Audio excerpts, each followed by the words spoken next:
तो दोस्तों आज 11 अप्रैल 2021 रविवार का दिन हो चुका है। तो आइए फटाफट से बात कर लेते हैं आज के ताजा खबरों की और आज की बड़ी खबरों की। दोस्तों आज की बड़ी खबरों में सरकारी बैंकों को लेकर बड़ी खबर है। ताजा जानकारी के मुताबिक आने वाले दिनों में जल्द ही 2 सरकारी बैंक प्राइवेट होने वाले हैं। इसके अलावा आज की बड़ी खबरों में सभी यूट्यूब चलाने वालों के लिए एक बड़ी चेतावनी है। इसके अलावा जैसा कि आप जानते हैं कि कोरोना के मामले हमारे देश में बहुत तेजी से बढ़ रहे हैं। इसी की वजह से आने वाले दिनों में 15 दिन का सख्त लॉकडाउन लग सकता है। साथ ही में आपको बता दें कि राजधानी दिल्ली में भी कोरोना के बढ़ते हुए मामलों को देखते हुए कई तरह की सख्त पाबंदियां लागू कर दी गई हैं। इसके अलावा आज की बड़ी खबरों में अंतरिक्ष की यात्रा को लेकर बड़ी खबर है। ताजा जानकारी के मुताबिक अगले साल 2022 से बहुत सारे लोग अंतरिक्ष में घूमने जा सकेंगे। साथ ही में आज की बड़ी खबरों में आपके लिए होगा आईपीएल मैच का बिल्कुल ताजा अपडेट। तो दोस्तों आज की इस वीडियो में हम आपको इन्हीं सब महत्वपूर्ण खबरों के बारे में बताने वाले हैं। तो इसीलिए वीडियो को थोड़ा सा भी भगाए बिना ध्यान से आखिर तक देखें ताकि कोई भी जानकारी मिस ना हो। वीडियो में आगे जाने से पहले बस आपसे छोटी सी रिक्वेस्ट है कि आप इस वीडियो को लाइक कर दें और शेयर कर दें, क्योंकि आपका लाइक और शेयर करना ही हमारी मेहनत का फल होता है। तो आइए बिना देर किए चलते हैं सीधे आज की पहली बड़ी खबर की तरफ। और आज की पहली बड़ी खबर जैसा कि आप देख सकते हैं अपनी स्क्रीन पर कि जल्द ही ये सरकारी बैंक हो सकते हैं प्राइवेट। 14 अप्रैल को होनी है इस पर सरकार की बैठक। जी हाँ, 1 फरवरी 2021 को पेश आम बजट में वित्त मंत्री निर्मला सीतारमण ने ये घोषणा की थी कि सार्वजनिक क्षेत्र के बैंकों का निजीकरण किया जाएगा। यानी कि ऐसे बहुत सारे सरकारी बैंक है जिनको प्राइवेट कर दिया जाएगा। इन बैंकों में जो सरकार का हिस्सा है सरकार उसे बेच देगी। सरकार को अपना हिस्सा बेचने पर जो पैसा मिलेगा तो सरकार उन पैसों को दूसरी योजनाओं में लगाएगी। तो दोस्तों इसी खबर को लेकर एक और ताजा अपडेट आया है। ताजा जानकारी के मुताबिक आने वाले कुछ दिनों में 2 सरकारी बैंक ऐसे हैं जो कि जल्दी प्राइवेट हो सकते हैं। ताजा जानकारी के मुताबिक आपको बता दें कि bank of Maharashtra, bank of India, Indian overseas bank, central bank और बैंक ऑफ इंडिया। तो दोस्तों ये सब वही सरकारी बैंक है जो कि जल्दी प्राइवेट हो सकते हैं और इन्हीं बैंकों में से कोई 2 बैंक होंगे जो कि जल्दी प्राइवेट होने वाले हैं। लेकिन धीरे धीरे ये सारे ही बैंक आने वाले दिनों में प्राइवेट हो जाएंगे क्योंकि सरकार अपना हिस्सा इनमें से बेच देगी। वैसे ताजा रिपोर्ट में बताया गया है कि बैंक ग्राहकों को इससे कोई भी नुकसान नहीं होगा। बैंक ग्राहकों को जो बैंकिंग सेवाएं हैं वो मिलती रहेंगी। बात करेंगे आज के अगले बड़े खबर की तो गूगल का नया फीचर अपने आप रिकॉर्ड हो जाएंगे अनजान कॉल। आप ऐसे कर सकते हैं इसकी सेटिंग। जी हाँ, कई बार हम लोगों के पास अनजान नंबर से फोन आते हैं और हम इस पर कई बार इस तरीके से बात करते हैं या सामने वाला इस तरीके से बात करता है कि हमें बाद में अफसोस होता है कि काश मैं इस कॉल को रिकॉर्ड कर लेता। लेकिन आपको बता दें इस समस्या का समाधान अब गूगल ने कर दिया है। गूगल ने अपने पुराने फीचर में एक ताजा अपडेट जारी किया है जो अनजान नंबर से कॉल आने पर रिकॉर्डिंग को अपने आप ही ऑन कर देगा। यानी कि जो मोबाइल नंबर आपकी कॉन्टैक्ट लिस्ट में नहीं होंगे, अगर उन नंबरों से कभी कॉल आएगा तो वो कॉल अपने आप ही रिकॉर्ड हो जाएगी। वैसे आपको बता दें जो गूगल के पिक्सल फोन है या जो एंड्रॉइड स्मार्टफोन है तो इसमें आमतौर पर जो गूगल का फोन ऐप है वो पहले से ही इनबिल्ट होता है। लेकिन इसके बावजूद भी आप गूगल फोन नाम का ऐप गूगल प्ले स्टोर से डाउनलोड कर सकते हैं। गूगल फोन ऐप में आपको एक मेनू का बटन दिखाई देगा। आप उस पर जैसे ही क्लिक करेंगे तो वहाँ पर कॉल रिकॉर्डिंग का ऑप्शन आ जाएगा। वहीं पर आपको एक ऑप्शन सेलेक्ट करना होगा number not in your contact करके। वहीं पर आपको ऑलवेज रिकॉर्ड का ऑप्शन मिल जाएगा। आप इतनी सेटिंग जैसे ही कर देंगे तो जब भी कभी ऐसे नंबर से कॉल आएगा जो नंबर आपके फोन में सेव नहीं है तो वो कॉल रिकॉर्डिंग ऑटोमेटिक रिकॉर्ड हो जाएगी। बात करेंगे आज के अगले बड़े खबर की तो आईपीएल के दूसरे मैच का आ गया ताजा अपडेट। बीते रोज दिल्ली ने चेन्नई को 7 विकेट से हराया। जी हाँ, इंडियन प्रीमियर लीग यानी कि आईपीएल 2021 के दूसरे मैच में दिल्ली कैपिटल्स ने चेन्नई सुपर किंग को एक तरफा अंदाज में मात दी। चेन्नई सुपर किंग ने पहले बल्लेबाजी करते हुए 189 रनों का लक्ष्य खड़ा किया था। दिल्ली ने 189 रनों के लक्ष्य को महज 3 विकेट खोकर 18 ओवर 4 बॉल में पूरा कर लिया। तो इस तरह आईपीएल के दूसरे मैच में दिल्ली कैपिटल ने चेन्नई सुपर किंग को हरा दिया। आपको बता दें दिल्ली कैपिटल के लिए शिखर धवन और पृथ्वी शॉ ने अर्धशतक लगाए। शॉ ने मात्र 38 गेंदों में 72 रनों की पारी खेली। वहीं शिखर धवन ने 54 गेंदों में 85 रन का योगदान दिया। दोस्तों अगर बात करेंगे आईपीएल के अगले मैच की तो आईपीएल का तीसरा मैच आज शाम को 7:30 बजे खेला जाएगा और आज का मुकाबला सनराइज हैदराबाद और कोलकाता नाइट राइडर के बीच होना है। यानी कि आज कोलकाता और हैदराबाद की टीम आमने सामने होगी। इस मैच का लाइव टेलीकास्ट आपको डिज्नी प्लस हॉटस्टार पर देखने के लिए मिल जाएगा। बात करेंगे आज के अगले बड़े खबर की तो भीख मांगना अपराध है या नहीं, इसको लेकर है बड़ी खबर। सुप्रीम कोर्ट में इस मामले में दायर याचिका पर सिर्फ अभी तक बिहार ने दिया है जवाब। केंद्र सरकार को और 4 राज्यों को दी गई है कुछ दिनों की मोहलत कि इस मामले में अपना जवाब दें। जी हाँ, भिक्षा को अपराध नहीं मानने की मांग को लेकर सुप्रीम कोर्ट में एक याचिका दायर की गई। आपको बता दें सुप्रीम कोर्ट ने इस मामले में केंद्र सरकार समेत देश के 4 राज्यों की सरकारों से इस पर अपना जवाब दाखिल करने को कहा है। दोस्तों आपको बता दें हमारे भारत में कई मामलों में जो भीख मांगना है उसे अपराध की कैटेगरी में माना जाता है। लेकिन सुप्रीम कोर्ट में अभी एक याचिका दायर की गई है। इस याचिका में कहा गया है कि भिक्षा मांगने को यानी कि भीख मांगने को अपराध की कैटेगरी से हटाया जाना चाहिए। यानी कि भीख मांगना अपराध नहीं होना चाहिए। तो इसी मामले में सुप्रीम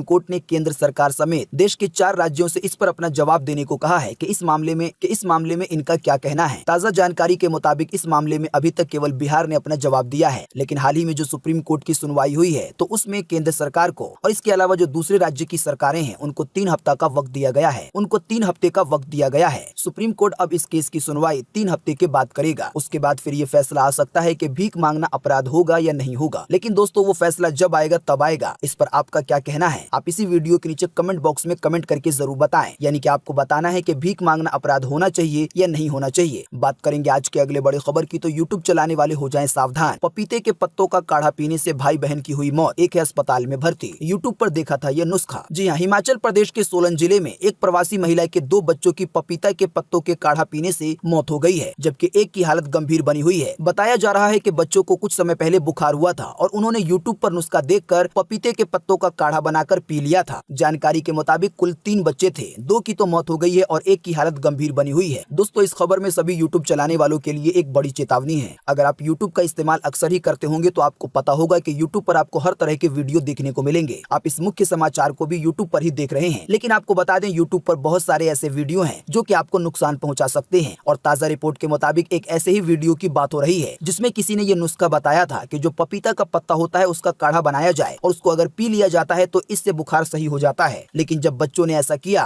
तो उनकी मौत हो गई। तो दोस्तों, यूट्यूब पर वीडियो देखते समय हमेशा एक बात ध्यान रखें कि जो भी ऐसे वीडियो हैं जो कि डॉक्टरों से रिलेटेड हैं या किसी बीमारी से या किसी दवाई के बारे में आपको उसमें जानकारी दी जा रही है या कोई ऐसा नुस्खा बताया जा रहा है जिसके बारे में वीडियो में ये जानकारी दी जा रही है कि आपकी तबीयत सही हो सकती है, आप सेहतमंद हो सकते हैं, तो आपको ऐसे वीडियो पर भरोसा करने से पहले उन वीडियो को वेरीफाई करना होगा। आपको इस बात की जानकारी होनी चाहिए कि आप जिस वीडियो को देख रहे हैं उसमें जो आपको इलाज बताया जा रहा है, जो नुस्खा बताया जा रहा है, तो बताने वाला कौन है। बताने वाला अगर डॉक्टर नहीं है या बताने वाले को आप देख नहीं पा रहे हैं तो आपको ऐसे नुस्खों पर अमल कभी भी नहीं करना चाहिए। दोस्तों, आप यूट्यूब पर कुछ जनरल चीजें तो बिल्कुल आसानी से और बिना रिस्क के देख सकते हैं। जैसे कि आपको कोई मूवी देखनी है या किसी खबर के बारे में जानकारी प्राप्त करनी है तो आप ये काम किसी भी ट्रस्टेड चैनल के जरिए आसानी से कर सकते हैं, जिस पर भी आपका भरोसा हो, जिस चैनल के बारे में आपको लगता हो कि ये सही बातें हमेशा बताता है। लेकिन जो भी ऐसे वीडियो हैं जो कि दवाइयों से रिलेटेड हैं, किसी नुस्खे से रिलेटेड हैं, किसी बीमारी के इलाज से रिलेटेड हैं, तो आपको उन पर कभी भी भरोसा नहीं करना चाहिए जब तक कि उसके बारे में आपको बिल्कुल सही तरीके से पता ना चल जाए। बात करेंगे आज के अगले बड़े खबर की, तो देश में कोरोना का विस्फोट। एक दिन में मिले 1.5 लाख से ज्यादा नए मामले कोरोना वायरस के। दिन पर दिन बढ़ती जा रही है ये संख्या। जी हाँ, जैसा कि आप देख सकते हैं अपनी स्क्रीन पर, PTRnews.com की तरफ से चीनी बीमारी का बिल्कुल ताजा अपडेट आपके सामने है। ताजा मिली जानकारी के मुताबिक एक बार फिर से 1,52,000 से ज्यादा नए मामले सामने आए हैं कोरोना वायरस के। इन नए मामलों के आने के बाद अब हमारे भारत में कोरोना वायरस के टोटल मरीजों की संख्या 1,33,55,465 हो गई है। आपको बता दें कि इन टोटल मरीजों में से अभी तक 1,69,305 लोगों की जान जा चुकी है। बीते रोज भी लगभग 24 घंटे में 800 से ज्यादा लोगों ने अपनी जान गंवाई है चीनी बीमारी की वजह से इस पूरे भारत में। लेकिन अच्छी बात ये रही कि बीते रोज लगभग 24 घंटे में 90,000 से ज्यादा लोग ठीक भी हुए हैं। ठीक होने वाले टोटल लोगों की संख्या अब 1,20,78,333 हो गई है। यानी कि इतने सारे लोग टोटल मरीजों में से ठीक हो चुके हैं। इसके अलावा अब जो लोग बचे हैं, जिन लोगों का अभी भी इलाज चल रहा है, तो उनकी संख्या अब हमारे भारत में 11,02,370 हो गई है। यानी कि अब पूरे भारत में इतने सारे कोरोना वायरस के मरीज हो चुके हैं और दिन पर दिन इनमें बहुत तेजी से बढ़ोतरी आ रही है। तो आने वाली अब कुछ खबरें प्रतिबंध को लेकर, लॉकडाउन को लेकर है, तो इसे आप ध्यान से सुनिए। बात करेंगे आज के अगले बड़े खबर की, तो कोरोना के बेकाबू रफ्तार के कारण दिल्ली सरकार ने लिया सख्त फैसला। राजधानी में लगाई गई कई और पाबंदियां नाइट कर्फ्यू के बाद। जी हाँ, दिल्ली में कोरोना के केस बढ़ते ही केजरीवाल की सरकार ने कई और महत्वपूर्ण फैसले लिए हैं। दिल्ली सरकार ने भीड़ जमा होने वाले कोई भी कार्यक्रम पर रोक लगा दी है। सरकार द्वारा जारी गाइडलाइन के मुताबिक सोशल या राजनीतिक या किसी भी प्रकार की धार्मिक गतिविधियों पर रोक लगाई गई है। यानी कि फिलहाल राजधानी दिल्ली में किसी भी तरह का कोई कार्यक्रम नहीं हो सकता। जानकारी के मुताबिक शादी के समारोह में शामिल होने वाले गेस्ट की संख्या कम करके अब 50 कर दी गई है। यानी कि अब शादी में केवल 50 लोग ही शामिल हो सकते हैं। इसी तरीके से अब अंतिम संस्कार में 50 के बदले केवल 20 लोग ही शामिल हो सकते हैं। प्रतिबंधों और पाबंदियों का असर सबसे ज्यादा दिल्ली की परिवहन पर दिखाई देगा। जानकारी के मुताबिक बसों की सभी सीटों पर बैठने की मिली छूट को अब खत्म करते हुए 50% कर दी गई है। यानी कि राजधानी दिल्ली में जो भी बसें चलती हैं, तो बस में मिसाल के तौर पर अगर 50 सीट है तो अब केवल 25 यात्री ही सफर कर पाएंगे। इसी तरह से एक और आदेश जारी किया गया है कि राजधानी में चल रहे सभी रेस्टोरेंट या ढाबा को अब 50% क्षमता के साथ चलाया जा सकता है। यानी कि अगर रेस्टोरेंट में मिसाल के तौर पर 100 लोग बैठ सकते हैं तो अब केवल उसमें 50 लोग ही बैठेंगे, ताकि संक्रमण से बचने के लिए सोशल डिस्टेंसिंग का पालन सही से हो सके। इसके अलावा सरकार की ओर से जारी पाबंदियों में स्विमिंग पूल को एक बार फिर से तत्काल रूप से बंद करने के आदेश दिए गए हैं। साथ ही में आपको बता दें कि राजधानी दिल्ली में सभी तरह के स्कूल भी बंद कर दिए गए हैं। लेकिन आदेश में ये भी बताया गया है कि कक्षा 9 से लेकर 12वीं तक के बच्चों को सिर्फ परीक्षा के लिए बुलाया जा सकता है। हालांकि इसके लिए माता पिता की परमिशन जरूरी होगी। साथ ही में दिल्ली की सरकार ने ये ऐलान किया है कि महाराष्ट्र से अगर कोई व्यक्ति राजधानी दिल्ली में आएगा तो उसे कोरोना की नेगेटिव वाली रिपोर्ट दिखानी होगी, जो कि 72 घंटे से ज्यादा पुरानी नहीं होनी चाहिए। महाराष्ट्र से अगर कोई व्यक्ति दिल्ली आता है और उसमें कोरोना के संक्रमण दिखाई देते हैं तो उसे 14 दिनों के लिए क्वारंटीन कर दिया जाएगा। इसके अलावा आपको बता दें कि इसी बीच दिल्ली की सरकार यानी कि केजरीवाल ने मीडिया के लोगों से बात की। मीडिया की तरफ से जब केजरीवाल से पूछा गया कि राजधानी दिल्ली में लॉकडाउन लग सकता है या नहीं, तो लॉकडाउन की बात को लेकर दिल्ली के मुख्यमंत्री अरविंद केजरीवाल ने साफ साफ इनकार कर दिया है। उन्होंने कहा है कि दिल्ली में लॉकडाउन नहीं लगेगा, लेकिन जो प्रतिबंध हैं, जो पाबंदियां हैं, वो लग सकती हैं। बात करेंगे आज के अगले बड़े खबर की, तो मध्य प्रदेश में भी लॉकडाउन का असर। इंदौर, उज्जैन समेत कई शहरों में 19 अप्रैल तक के लिए बढ़ा दिया गया है लॉकडाउन। जी हाँ, कोरोना की दूसरी लहर में कोरोना संक्रमितों की निरंतर बढ़ती हुई संख्या को देखते हुए मध्य प्रदेश के इंदौर, उज्जैन समेत कई शहरों में 19 अप्रैल तक के लिए लॉकडाउन लगा दिया गया है। आपको बता दें, अभी हाल ही में बीते शुक्रवार रात से लेकर सोमवार की सुबह तक के लिए लॉकडाउन का ऐलान हुआ था, लेकिन कोरोना के बढ़ते हुए मामलों को देखते हुए मध्य प्रदेश के कई शहरों में 19 अप्रैल तक के लिए लॉकडाउन का ऐलान कर दिया गया है। जानकारी के मुताबिक इंदौर, उज्जैन, शाजापुर, बड़वानी, राजगढ़, साथ ही में विदिशा में आने वाले 19 अप्रैल की सुबह 6 बजे तक लॉकडाउन जारी रहेगा। इसी तरीके से बालाघाट, नरसिंहपुर, सिवनी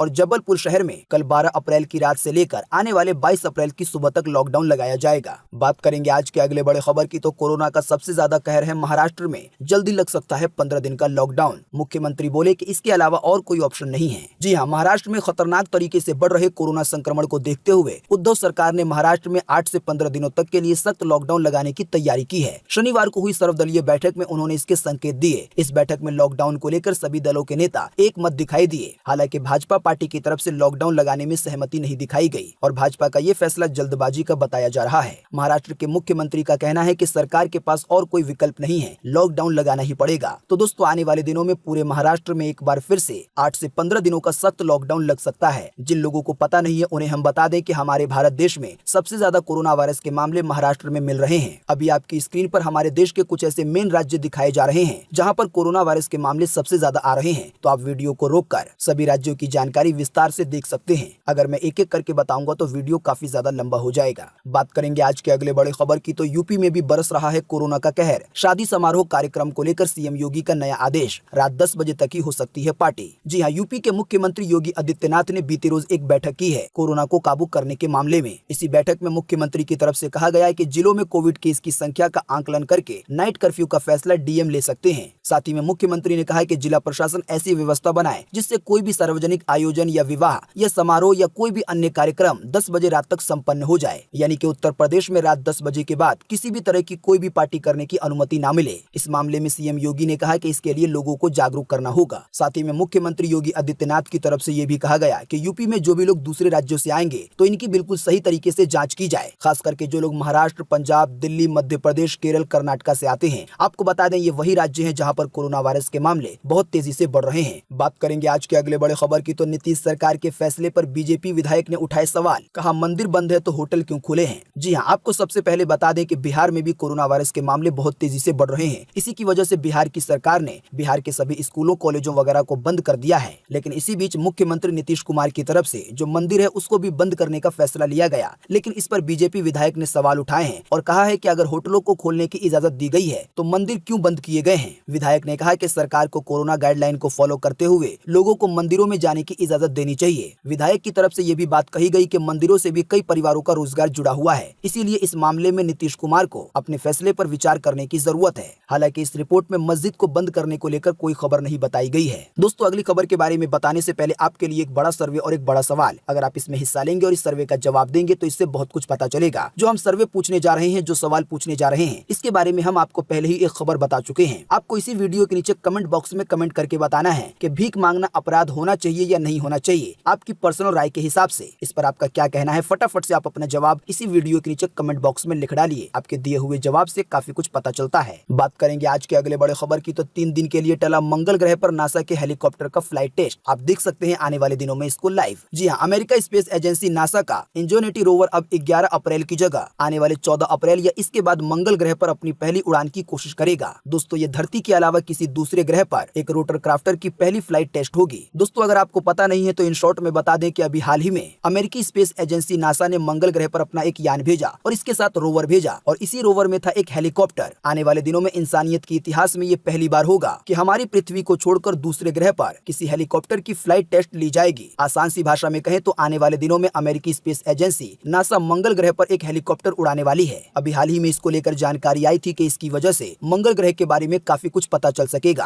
अभी हम मंगल ग्रह को ऊपर से देख सकते हैं लेकिन काफी दूर से, लेकिन रोवर के जरिए हम मंगल ग्रह को बहुत नजदीक से उसकी जमीन तक को देख सकते हैं। लेकिन जब मंगल ग्रह की जमीन से कुछ ऊपर पर हेलीकॉप्टर को उड़ाया जाएगा तो मंगल ग्रह की कुछ ऐसी तस्वीरें इंसानियत के सामने आएंगी जो कि दुनिया के इंसानों ने आज तक कभी भी नहीं देखी होंगी। एक तस्वीर अभी आपकी स्क्रीन पर है जो कि मंगल ग्रह की जमीन की है और यहाँ पर जो एक छोटा सा आपको हेलीकॉप्टर दिखाई दे रहा है इसे ही नासा ने मंगल ग्रह पर भेजा है। इसकी फ्लाइट टेस्ट अभी हाल ही में होनी थी लेकिन किसी कारणवश इसकी फ्लाइट टेस्ट टाल दी गई है। लेकिन ये फ्लाइट टेस्ट आने वाले 14 अप्रैल को या इसके बाद हो सकती है। सबसे अच्छी बात यह है कि नासा के इस हेलीकॉप्टर को आप लाइव देख सकेंगे। इसके लिए आप नासा के स्मार्टफोन ऐप का इस्तेमाल कर सकते हैं या इसके अलावा हम आपको एक लिंक भी दे देंगे इसी वीडियो के नीचे डिस्क्रिप्शन में। बात करेंगे आज के अगले बड़े खबर की तो दुनिया के कई लोगों पर छाया हुआ है अंतरिक्ष के सैर का जुनून। सैकड़ों लोगों ने कटाए हैं टिकट। कई सारे लोगों को ट्रेनिंग तक दी जा चुकी है। जी हाँ, अब अंतरिक्ष में यानी कि स्पेस में घूमने की शुरुआत होने वाली है। धरती का कोना कोना छान मारने वाले पर्यटन के शौकीन लोग अब एक अनूठे सफर की तरफ निकलने वाले हैं। सैकड़ों लोगों ने इसके लिए टिकट तक बुक करा लिए हैं और उनका परीक्षण शुरू हो गया है। ऐसे लोगों को ट्रेनिंग दी जा रही है कि कैसे वो लोग अंतरिक्ष में रह सकते हैं। आपको बता दें टिकट लेने वालों में युवा समेत 88 साल तक के बुजुर्ग भी शामिल हैं। ताजा जानकारी के मुताबिक अमेरिका की कुछ कंपनी है जो कि आने वाले साल 2022 में कई सारे लोगों को अंतरिक्ष के यानी कि स्पेस के टूर पर लेकर जा सकती है।